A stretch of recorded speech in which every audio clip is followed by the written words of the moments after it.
نحمده ونصلي ونسلم على رسوله الكريم اما بعد اعوذ باللہ من الشیطان الرجیم بسم اللہ الرحمن الرحیم قل بفضل اللہ وبرحمتہ فبذلک فلیفرحوا صدق اللہ العظیم۔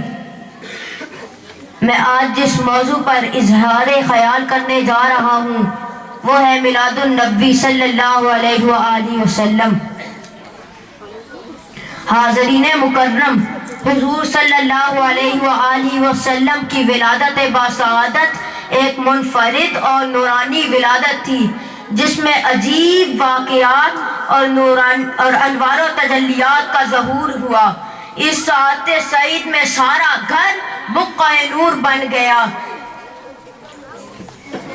انوار و تجلیات نے نہ صرف گھر بلکہ پوری کائنات کو اپنی آغوش میں لے لیا۔ ہر چیز چاندنی میں نہا گئی۔ اس موقع پر ساکنان عرش بھی حرکت میں آ گئے۔ ہر شے رقصہ تھی، کیف و سرور کا سما تھا۔ ہر طرف دھوم مچی تھی کہ آج اس نور کا ظہور ہونے والا ہے۔ وہ نور جو ظلمتوں کو اجالے میں بدلے گا، وہ نور جو تاریکیوں کو روشنی عطا کرے گا، وہ نور جو دلوں کو انوار بخشے گا، وہ نور جو نگاہوں کو بصیرتیں عطا کرے گا، وہ نور جو جہالت کو علم سے نوازے گا، وہ نور جو سنگ دلوں کو حلم سے نوازے گا۔ فاطمہ بنت عبداللہ اس موقع پر حضرت آمنہ کے پاس موجود تھی۔ وہ فرماتی ہیں کہ میں نبی اکرم صلی اللہ علیہ وآلہ وسلم کی ولادت کے وقت حاضر تھی۔ میں نے دیکھا ہر شے نور میں ڈوب گئی، گویا کائنات میں نور کا سیلاب آ گیا۔ آسمانوں کے ستارے زمین کی طرف جھک رہے تھے جیسے اسے بوسہ دینا چاہتے ہوں۔ اس وقت میں جس چیز کو دیکھا اسے نور ہی نور پایا۔ ولادت کی رات وہ سہانی گھڑی تھی جب کائنات میں مانوی انقلاب کا آغاز ہوا۔ نور کا ٹھاٹھے مارتا ہوا سمندر پوری کائنات میں موجزن تھا۔ فرشتے جانگ جانگ کر اپنے اشتیاق دیدار اور شوق کا مظاہرہ کر رہے تھے کہ کب وہ نور کا پیکر جلوہ بار ہو۔ حوران جنت نے کاشانہ آمنہ کو گھیرے میں لے لیا۔ فرشتوں نے مشرق و مغرب میں استقبال کے پرچم لہرا دیے۔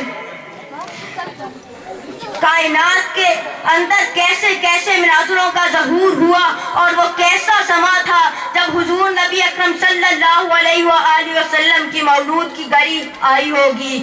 محمد نہ ہوتے تو کچھ بھی نہ ہوتا، نہ دریا کی موجوں میں ہوتی روانی، نہ ہوتا سمندر میں بہتا ہے پانی، نہ سورج کی کرنیں چمکتی جہاں پر، برستے نہ جلوے زمین و زماں پر، نہ سجتی ستاروں کی بزم آسماں پر، نہ پڑتی نظر مالک دو جہاں پر، نہ بارش نہ کھیتی نہ سبزہ نہ دانا، نہ یہ آشیانہ نہ وہ آشیانہ، نہ یہ عرش کرسی نہ یہ چاند تارے، نہ جنت نہ دوزخ نہ دریا نہ دھارے، جہاں میں کسی شے کا سایہ نہ ہوتا جو حق نے محمد بنایا نہ ہوتا۔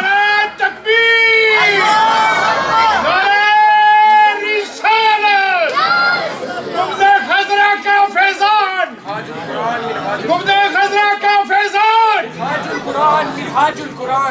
تو اس سے پتا چلا کہ جب کچھ نہ تھا تو حضور تھے۔ حضرت ابو ہریرہ سے مروی ہے کہ ایک دفعہ حضرت جبرائیل بارگاہ رسالت مآب صلی اللہ علیہ وآلہ وسلم میں حاضر ہوئے۔ حضرت جبرائیل کا کام یہ ہے کہ وہ خدا کا پیغام انبیاء تک پہنچاتے تھے، ہر نبی اور رسول کے پاس آتے۔ روایت میں آتا ہے جتنی بار جبرائیل بارگاہ مصطفیٰ صلی اللہ علیہ وآلہ وسلم میں حاضر ہوئے اتنی بار کسی نبی کے پاس نہیں گئے۔ امام حسن رضا بریلوی کہتے ہیں بے لقائے یار ان کو چین آ جاتا اگر، بے لقائے یار ان کو چین آ جاتا اگر، بار بار آتے نہ یوں جبرائیل سدرہ چھوڑ کر۔ جب جبرائیل بارگاہ رسالت مآب صلی اللہ علیہ وآلہ وسلم میں حاضر ہوئے تو آپ نے پوچھا اے جبرائیل یہ تو بتا کہ تیری کیا ہے؟ حضرت جبرائیل عرض کرتے ہیں یا رسول اللہ کا تو صحیح اندازہ نہیں، مگر اتنا یاد ہے کہ ساری کائنات کے پیدا ہونے سے پہلے اللہ تعالیٰ کے حجابات و عظمت میں سے چوتھا پردہ عظمت پر ایک ستارہ 70,000 طلوع ہوا کرتا تھا۔ آقا میں نے وہ ستارہ 72,000 مرتبہ دیکھا ہے۔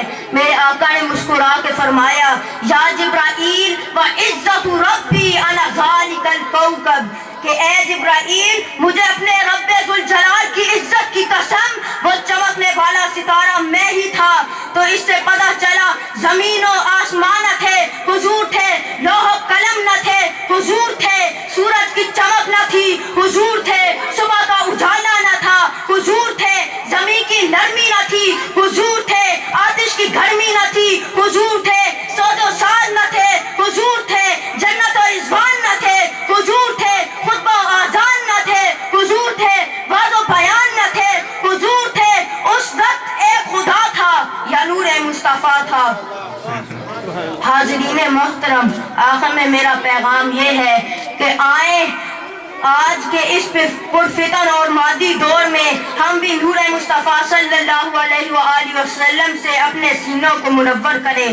تحریک منہاج القرآن اور قائد تحریک حضور شیخ الاسلام ڈاکٹر محمد طاہر القادری اس دور میں نور مصطفیٰ صلی اللہ علیہ وآلہ وسلم کے بڑے امین ہیں۔